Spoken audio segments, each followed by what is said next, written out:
With Streamily, and you are here at the Hitman signing with the wonderful David Bateson and Jane Perry. Thank you both for being here, and if I could ask that you guys just give, like, for those that don't know, a little introduction to who you are, what you play, and what you've got going on right now. David, let's start with you. Okay. Well, what I'm doing right now is this. Right. Obviously Agent 47 and Hitman, IO Interactive. I live in Denmark, and I haven't got another game coming up. Unlike Jane, who has a truckload. But I'm doing some TV, and I'm also growing something a bit scary for a film role, which is nice. Which unfortunately I can't even talk about. Damn. Okay, fair enough. Sorry about that. But more to come. Yeah, big time. All right. Jane, how about you? Well, I play, as you probably know, Diana in Hitman, and Celine in Returnal, and Rogue in Cyberpunk. And what have I got going up? I mean, I do have a few things upcoming, but of course, not allowed to talk about them, which is so boring and frustrating sometimes. But there are a few bits and pieces. There is a game actually that's being released on July 19th called As Dusk Falls, which is made by an independent developer here in London called Interior Night. So that's kind of an exciting game. It has all these different branches, and the player can choose which way they want to go with things. And it's about this sort of dysfunctional family in the States. So there's some great characters in that, great writing, and that's quite fun. So that's upcoming. That's really cool. All right. Thank you both, and we'll get started with a couple prints. And first up for you, David, is number 11 on the back, and it's for Andrew. Andrew. Yes. Cool. And they said, could I get you to write to Andrew on the top left and the autograph on the top right, and then Agent 47 underneath the signature. Cool. Come on up. And then Jane, what's your first one? I think I've got Calvin here. I'm just looking at my dashboard here. It seems like it's Calvin. Yeah. I can't see where number 1 is though. But anyway, that's okay. It's out of order sometimes, just because the VIPs kind of skip the line, so it's a little out of order. Oh, Andrew. Okay. Oh, and Andrew is in the chat as well. So there you go, Andrew. This is for you, Andrew. I know where you live. And if you guys have any questions in the chat, feel free to shoot them our way. Great.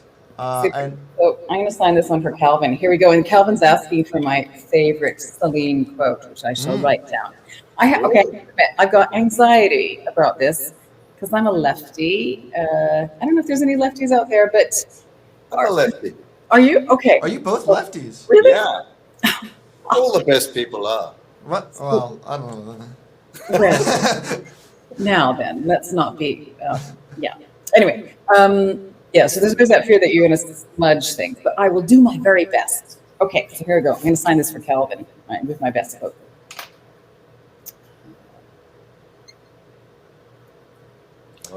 David, how was your experience working on in A Taste of Hunger? Asks Real Yoda. Ooh, Taste of Hunger. That was that's a while ago. You'll have to refresh my mind. What did I play? I do a lot. Real Yoda, give us the. Yeah, come on, Yoda. You are the real Yoda. Yeah, I can't even call you regular Yoda. Your next one is number 12. Cool. Number 12. For LUIS, for Luis. Hang on. Oh, Luis. LUIS. Yes. What does Luis want me to write? Just. Can you add this quote from Hitman 2: Silent Assassin? Agency, comma, this is 47. Please and thank you. It's my favorite title of the series. Is Hitman 2: Silent Assassin? And what's up next for you, Jane? Okay, Gregory. He wants some random quote from Rogue. Okay. Ooh. All right, and this is what I'm signing for Gregory. Where's my camera? There it is. Okay, super. All right, Gregory, no problem. And then, and Luis is also in the chat. Hey, Luis. Sorry, I want Luis's, I want to get that quote right. Agency, this is 47. Yeah. And there's a comma in between agency and this is. Yeah, I got it. You got it. This is 47 or Agent 47? This is 47. Yeah, I thought as much. And then just sign it, my name. Yep. Okay, man. Someone also said you were in the film Help, I'm a Fish. You played a shark. Oh, someone's definitely been stalking me. Yeah. Someone's been through your IMDb recently. Yeah, that was so cool. Look, missed off a few Australians. Really? Yeah, because I played a shark in a very dim way. Let's put it politely, and with an Australian accent. That really, and there was a complaint from well, it wasn't a complaint. They wrote a line in the film Finding Nemo saying, "Not all sharks are Australian." It's a direct reference to my line. Really? Yeah. That's cool. funny. Yeah. And speaking of, do you guys remember your audition for the Hitman series? And do you remember anything from? I know you guys do a lot of audition. I mean, it's kind of part of the game. But do you remember anything about Lewis. that Hey, process? man. Oh, nice. Cool. Well, I didn't. I mean, I auditioned for a different character in Hitman before I was cast as Diana. Oh, really? Yeah, because Yeah. I started in Absolution, Hitman Absolution, as the in-game tutorial. So my gig for that one was just to basically explain things and explain how to use the weapons and all that sort of stuff. Did you still do it in RP? No, I did it my own accent. Oh, really? Oh, even more? Yeah. Okay. And then IO Interactive, I guess they got some good feedback about the voice who was doing the tutorial. And they said, Jane, actually, would you like to have a go at playing Diana? And you'll have to do it in a British accent. And I was like, sure thing.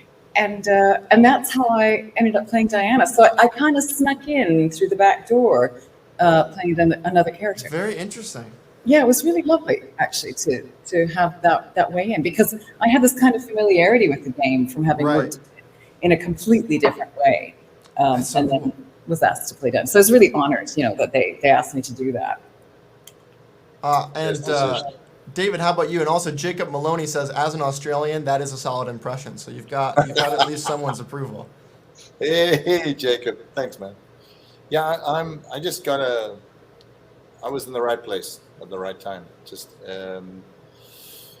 moving to Denmark wasn't a career move. It just was a gut move. I just felt it was the right place to go to after I was here as a visiting actor. And then, short story, I was just doing a voiceover, and that studio were doing the computer graphics for the first game, and they actually interrupted my voiceover session to say, "Hey, Dave, when you're finished, would you come and give Agent 47 a crack?"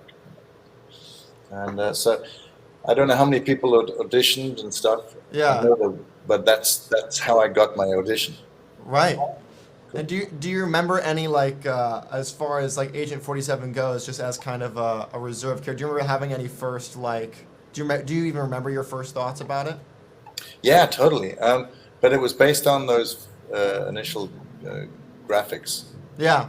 Which were taken from Hong Kong in I think it was codename 47. But the point being is they just look very sort of that lovely Japanese cartoon style. Yeah. Very, very strong, specific, and it looked very Blade Runner-y, which is my favorite film of all time.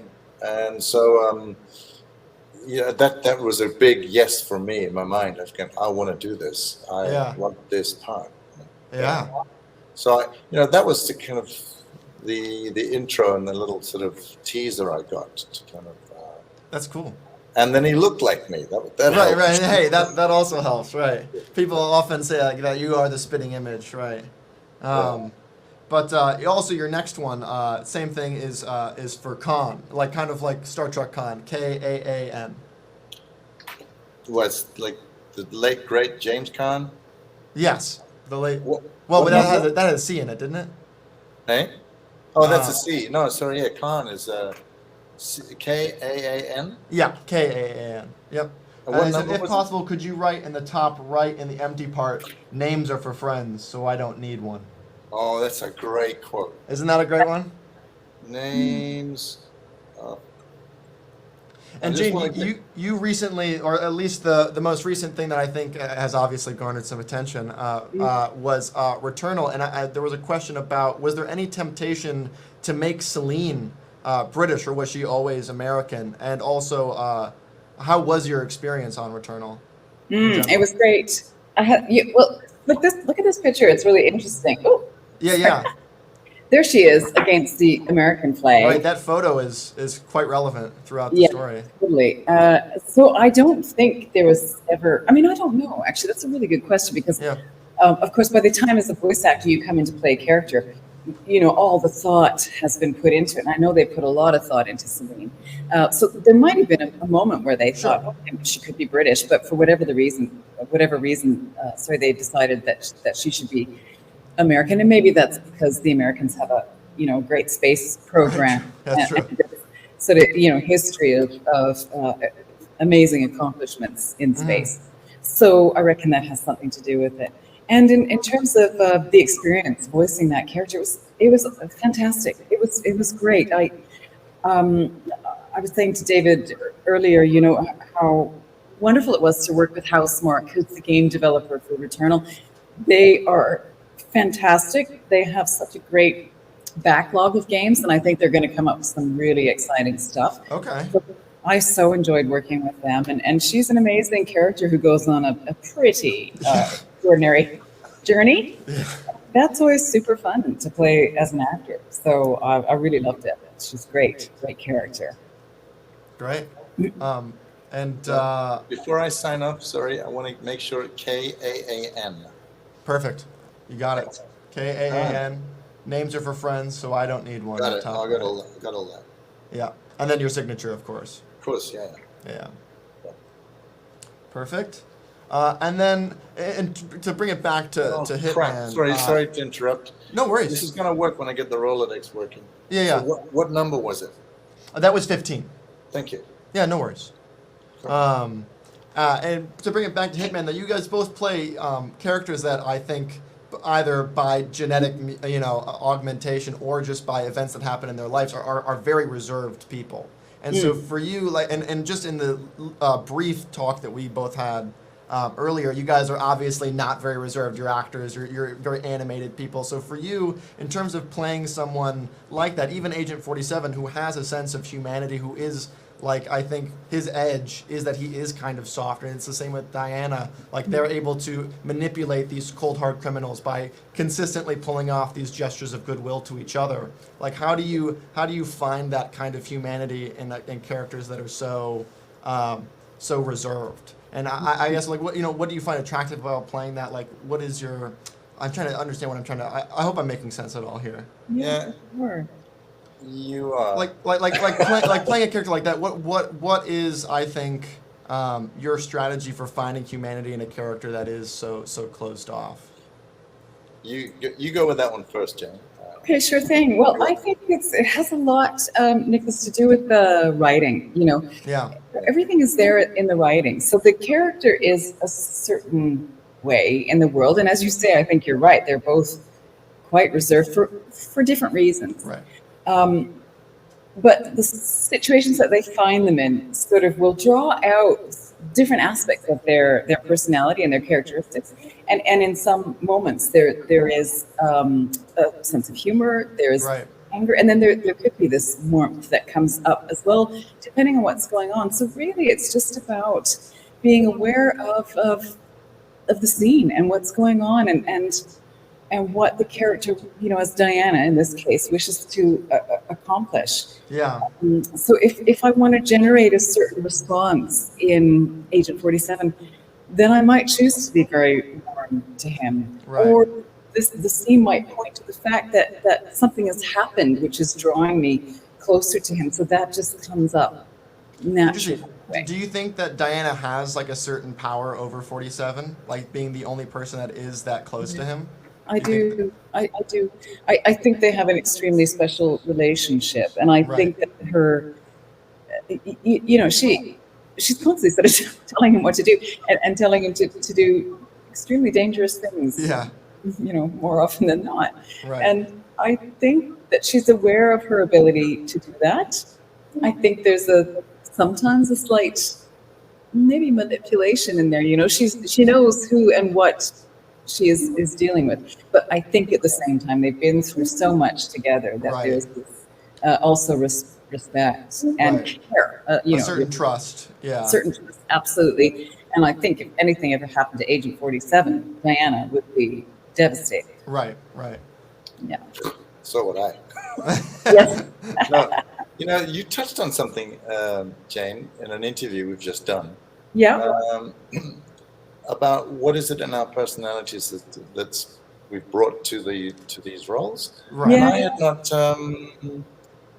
had not heard that before, but it was true what you were saying, that in the way you consider yourself, to have obviously a strong person, a strong self-awareness, but you met a strong kind of moral code. I mean, there's which is a no-brainer when you talk about Diana. You know, that she has a strong sense of what's right and what's wrong, and together with that reservation element you mentioned, and I went, wow, yeah, that, it would have been. It's interesting in a way to think what it would have been like with other people. Right. Yeah. How would this game have evolved? How would we have affected the writer's concept? Right, or even just the way the story goes, in general, as they write for these actors, right? All of a sudden, it's like, how do we play to their strengths, right? I mean, obviously they have a game plan, right, and what they need to achieve, and the levels, and the kind of the kills, and the missions, and so on. But it would be different, obviously, with two other people. Yeah, yeah, I know. That's why it's so great. Why we can go and see Hamlet over and over again, because a different actor is going to be, or actress is going to be playing that role and brings completely different things to it. It's so fascinating. Or even in new media, and I think maybe this is just like my own conception of IO Interactive also working on this is James Bond, right? Like the fact that you can each James Bond brings something else to that role, and that it's it's not necessarily about the individual that's playing it. It's more like just how incredible that character sits, right? But I think again, but I think it's still inspired. Like each James Bond kind of adds on to the last, right? There are certain, I think, even Hamlet performances, or I think Kenneth Branagh gives a lot of inspiration to many theatrical representations of Hamlet. Henry V, I think, starts to echo a lot of him eventually. So it's interesting to see that as well. Sorry, the next one for you, David, is number 1. And it's for Will, spelled how it sounds. And they ask for the quote, "The man has fallen into the river." Isn't it a man has fallen into the river? They ask for the man, but it may be a man. You may be right. A man has fallen into the river. Oh, is that you? That's me. That's you. What a great role. Yeah. What a great role. I found out last year or year before. It was the world's most used quote, meme on TikTok. Oh, right. It became a trend. I said, come on, you're kidding me. Yeah, no. There's a certain urgency to that performance, I gotta say, that people, I think, attach to. You know what I mean? I think people were impressed by the urgency there. If those characters that we were just kind of talking about, how they do have that reserved part, but there is a certain level of empathy to them. What would you say, and this is, again, non-canon, just to be funny, if they had, a guilty pleasure, is Agent 47 secretly a really big fan of Buster Keaton movies, right? What would be, or he's really into, reggae. He just has, a random guilty pleasure. What do you think it would be?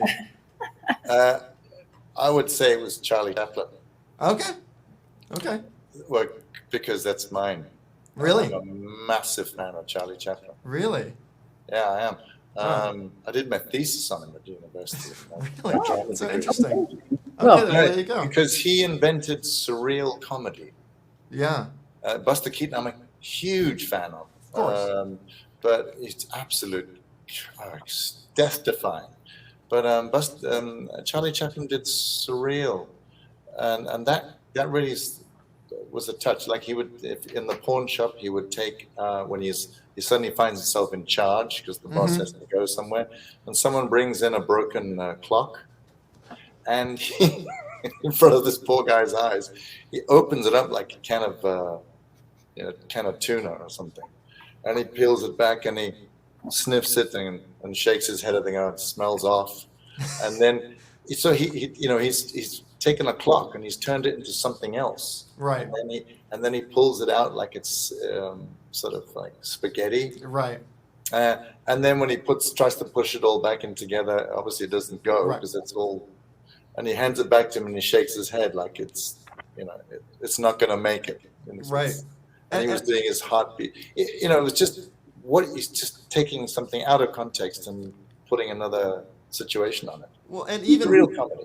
Bringing physical acting on screen that I think sometimes is kind of lost in more modern filmmaking. But I think even if you go back to people like Jackie Chan or even Robin Williams, they have a certain presence on film that feels very theatrical and maintains, like, even if I muted this, right, like I still know exactly what this person is feeling, what their context is. Like there's a certain not professionalism, but there's a certain like discipline and tact in the ability to tell a story silently.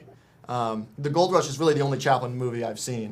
Good but one. I really enjoyed it, and again, like very surreal. And your last one, David, for the VIPs is number 2, and it's for Erk, E-R-K. Now, Erk, if you're here and you meant to type Eric, let us know. But we're gonna go with Erk because that is what you typed, and I don't want to, E-R-K. E-R-K. Yep. Yes. I just did this one for Kevin/Weekly, and he asked for a good badass line. So Yes, for what? a good badass rogue line. Yeah. So I wrote down, I love this, the way she puts it. I was sure you were going to come back as a bag full of smithereens, but you did it. Oh, Erk is here. Erk is here. It is ERK. It is ERK. Thank you so much. Hello from Bangkok also. Oh, nice. Way to go, Erk. Nice. I got it here. But that is a great line. And I think, what was your thoughts, Jane, when you were approached for Cyberpunk? Because Rogue is included, very early on. I was a big Cyberpunk nerd in middle school. I read all of the 2020 stuff. That's like has been my little thing, right? So for you, did they give you like a concept art of what she was like? Like, what was the audition process like for Cyberpunk? Yeah, they did. They gave me images. I think they gave me actually for Rogue 2 or 3 images. And it just gave so much information about what she's like. Like, she's obviously a really tough gal. Yeah. And you really got that from the way she looked. I mean, look at her and, here, it kind of says it all. Just the way she looks. She's she wears her life on her face. Like, her face is kind of biographical. You can sort of see the struggles and the stuff that she's been through. Right. So that is and it's so well done. These these renditions of the characters they give us, and that's just extremely informative. And then when you audition, there's the image, which is super useful, and then of course there's the little bio that goes into more detail. And you go over that, you start thinking about it, and kind of living with that idea for a bit, and then a voice just comes. And interesting. Yeah. I think that's with it. Yeah. Is it as you kind of get further and further into your career, you learn to trust yourself more, and just kind of like with this bio, like kind of informs you into different parts of your register, or is it like is it different every time? Because it feels like with other pieces of acting, I feel like sometimes it's like I have to bring different tools from something that I learned 15 years ago, right? Yeah. And I'm like, only now is it applicable. I hated this thing. And now I'm using it for this thing, and it's the only thing that seems to work. Is that the same in voice acting, or as you've gotten further into your career, do you have more like a more of a set like formula for finding character? Oh, I wouldn't say I have a set. I guess maybe what I just described is the set formula. Right. But then what comes up is surprising and different every time.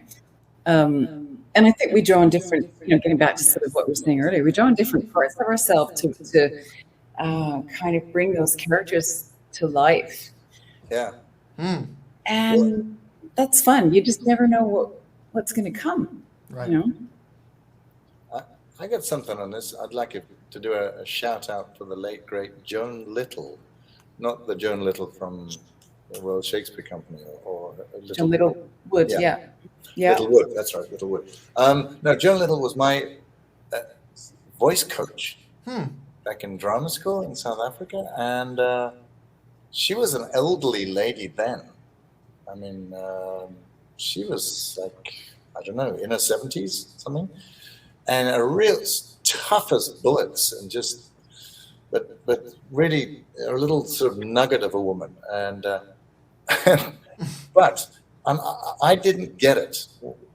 I remember her so well because she talked so much about, obviously everything to do with the voice, but she talked about the power of verbal dynamics.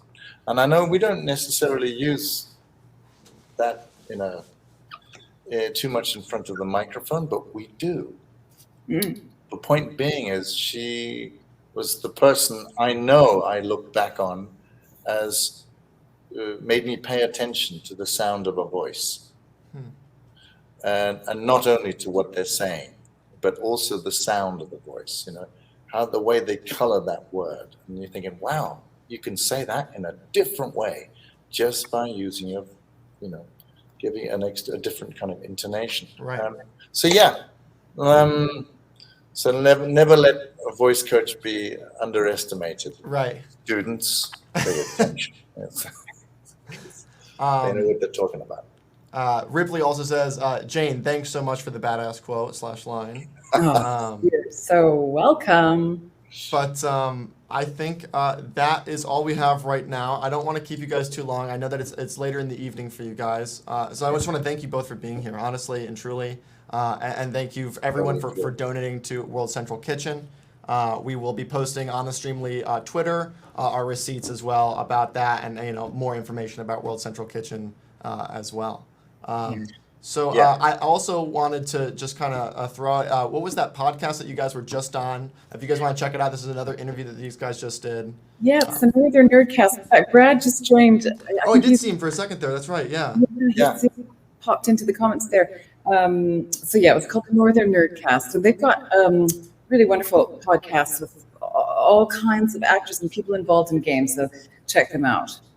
Definitely, and it was one of the few occasions where we've all the lead actors in the last Hitman games were in attendance.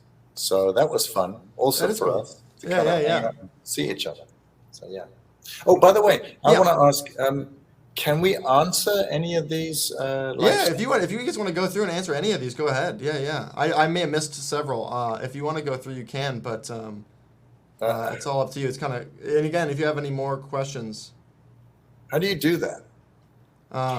You can scroll up, I believe, if you go to the comments. There should be like a little scroll bar if you want. I can scroll, but how do I can click on one and go, hey, I want to just. Oh, do you mean like type a comment? Yeah, type a comment.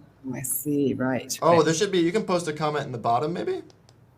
No, I scrolled down. Jacob Maloney, hello. Must have ordered my print a bit late for this one. Any info on another streaming signing?